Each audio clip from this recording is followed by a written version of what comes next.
Hi, my name is Eric Wilson, aka Milady Vivlon, and I'm in Kelowna, BC, on Lake Okanagan, and enjoying the sunshine. Temperature's cool but pleasant, and I thought the lake was a fitting backdrop for this next video because it has to do with water. You might wonder why. Well, when we're waking up, one of the first things we ask ourselves is, where do I go? You see, all our lives we've been taught that the organization of Jehovah's Witnesses is like this great ark, like the Ark of Noah, and it is the vehicle that we must remain in if we're going to be saved when Armageddon comes. This attitude is so pervasive that if you ask someone, what did Peter say, or how did Peter answer Jesus when Jesus asked him if they wanted to go? This was the circumstance where he had given a discourse telling his listeners that they would have to eat of his flesh and drink of his blood if they wanted to have everlasting life. And many found this offensive and left. And he turned to Peter and the disciples and said, "You don't want to go as well, do you?" And Peter answered, and if you ask this of any Jehovah's Witness, I'll lay money that almost 10 out of 10 will say, Peter said, "Where else will we go, Lord?" But he didn't. Look it up. He said, "To whom will we go? To whom will we go?" Because he recognized that salvation didn't depend on a place or being inside of a group. It depended on a person. Salvation depended on turning toward Jesus. Interesting thought, isn't it? So how does that apply to Jehovah's Witnesses? Well, with the mindset that we must be in an ark-like organization, we might think of ourselves as being in a boat. All the other religions are boats as well. There's a Catholic boat, a Protestant boat, an evangelical boat, a Mormon boat. They're all sailing in the same direction, like being on this lake. There's no waterfall at the other end, but if there were, the image would be they'd all be sailing toward the waterfall.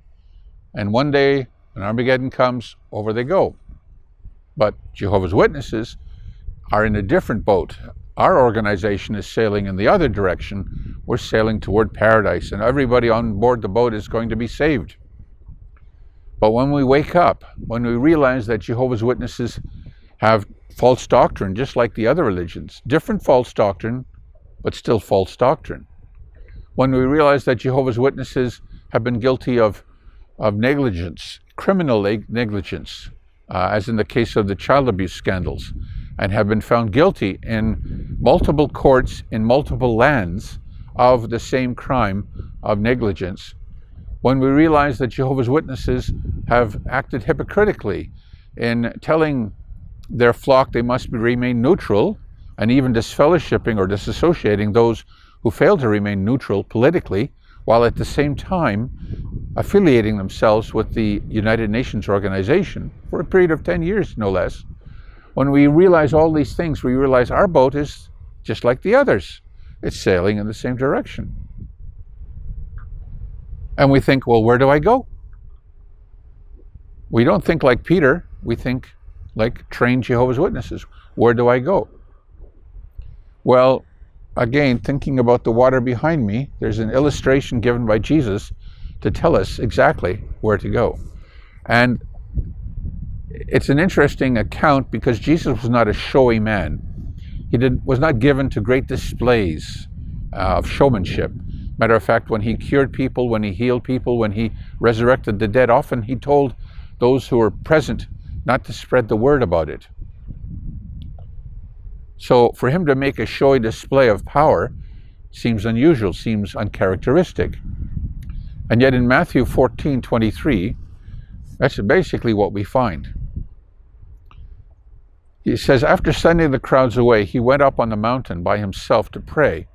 When evening came, he was there alone. By now the boat was many hundreds of yards away from land, struggling against the waves because the wind was against them. But in the fourth watch of the night, he came to them walking on the sea. When they caught sight of him walking on the sea, the disciples were troubled, saying, "It is an apparition." And they cried out in fear. But once Jesus said to them, "Take courage, it is I, do not be afraid." Peter answered, "Look, Lord, if it is you, command me to come to you over the waters." He said to him, "Come." So Peter got out of the boat and walked over the waters and went toward Jesus. But looking at the windstorm, he became afraid. And when he started to sink, he cried out, "Lord, save me." Immediately stretching out his hand, Jesus caught hold of him and said to him, "You with little faith, why did you give way to doubt?"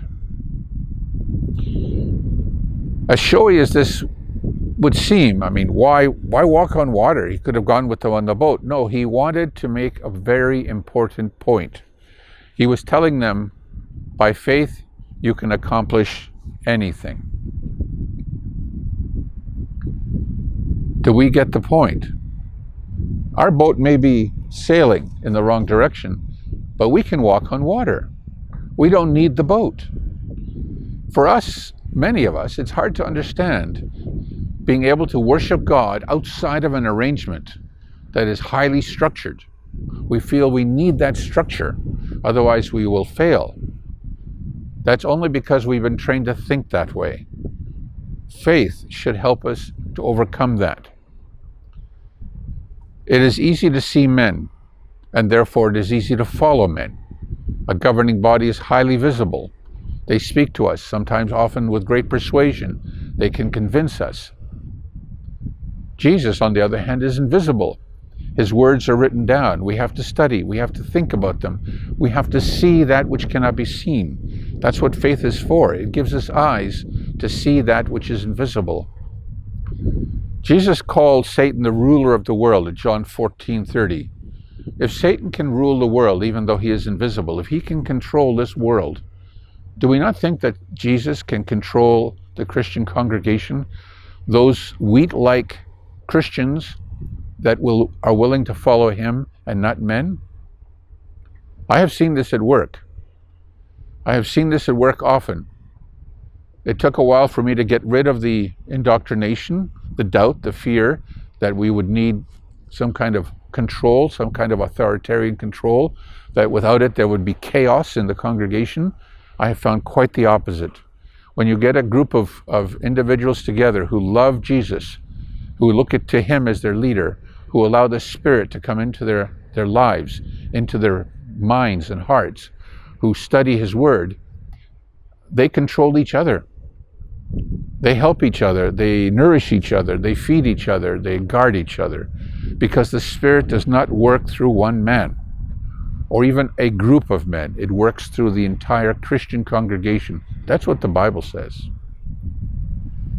You might say, well, what of the faithful and discreet slave? Well, who is the faithful and discreet slave? Jesus posed that as a question. He didn't give us the answer. He said the slave would be proven faithful and discreet upon his return. Well, he hasn't come back yet.